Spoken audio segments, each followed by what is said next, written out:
Going to upgrade the handle on my Dillon XL-650 to the roller handle that everybody talks about being so amazing. So to do that, just need a couple of tools, a crescent wrench and a screwdriver. Screwdrivers to keep the handle from turning while tightening and loosening that nylock nut at the bottom. Just spin that off.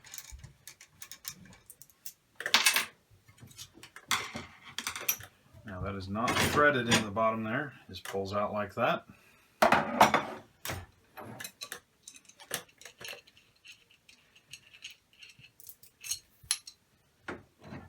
Slide the new handle in.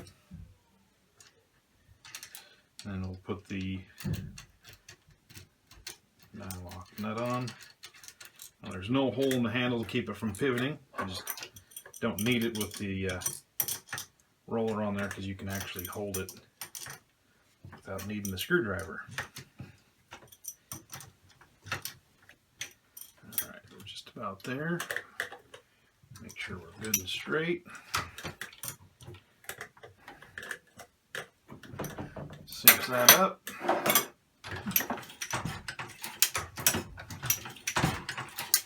Alright, that's installed.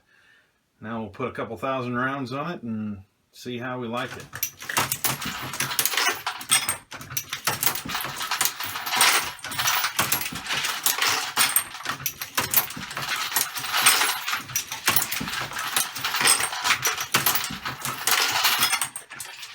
So I've been using the roller handle here for a couple hundred rounds, and I can already tell it's a lot smoother, a lot more ergonomic, and you know, it just does have a better feel to it.